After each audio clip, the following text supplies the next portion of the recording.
ప్రభువు పేరట మీ అందరికీ శుభాభివందనములు. ఈరోజు మన అనుదిన వాక్య ధ్యానమైన ఎడారిలో సెలయేళ్లలోని వాక్యం. యేసు పరిశుద్ధాత్మ పూర్ణుడై యోర్దాను నది నుండి తిరిగి వచ్చి 40 దినములు ఆత్మచేత అరణ్యములో నడిపింపబడి అపవాది చేత శోధింపబడుచుండెను.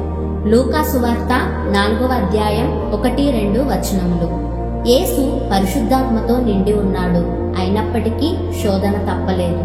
శోధన అన్నది మనం దేవునికి ఎంత దగ్గరగా ఉంటే అంత బలంగా వస్తుంది. సైతాను లక్ష్యాలు ఎప్పుడూ అతి ఉన్నతంగా ఉంటాయి. ఒకసారైతే ఒక అపోస్తులుడి చేత యేసు ఎవరో నాకు తెలియదు అని పలికించగలిగాడు వాడు. మార్టిన్ లూథర్ కంటే ఎక్కువ సార్లు సైతానుతో ఘర్షణకి దిగిన వాళ్ళు చాలా తక్కువ మంది ఉంటారేమో. ఎందుకు? లూథర్ ఏకంగా నరకరాజ్యం మీదే దండెత్తాడు. జాన్ బన్యన్ సైతానుపై సాధించిన విజయాలను ఎవరు వర్ణించగలరు?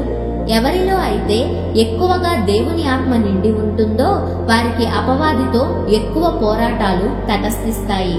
దేవుడు అందుకు సమ్మతిస్తాడు. ఎందుకంటే తుఫానులు వృక్షాలకు ఎలా మేలు చేస్తాయో శోధనలు మన ఆత్మీయ జీవితాలకు అలా మేలు చేస్తాయి. వేరు లోతుగా తన్నడానికి సహాయపడతాయి ఈ తుఫానులు.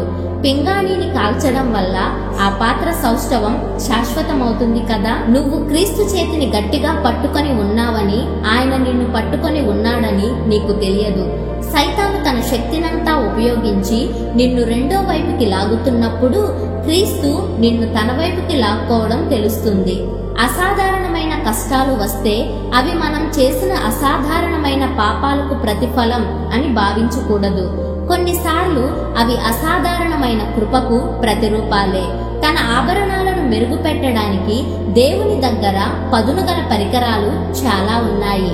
ఆయన ప్రత్యేకంగా ప్రేమించి ఎవరినైతే ఎక్కువ తళతళలాడేలా చెయ్యాలనుకుంటాడో వాళ్లపైన ఎక్కువగా తన పరికరాలను వాడతాడు. ఇది నా వ్యక్తిగత సాక్ష్యం. దేవుడి కర్మాగారంలోని కొలిమికి, సుత్తులకి, సానబెట్టే పరికరాలకి నేను రుణపడి ఉన్నాను. అసలు బెత్తం ద్వారా తప్ప నాకై నేనంటూ నేర్చుకున్నదేదైనా ఉందా అని నా అనుమానం.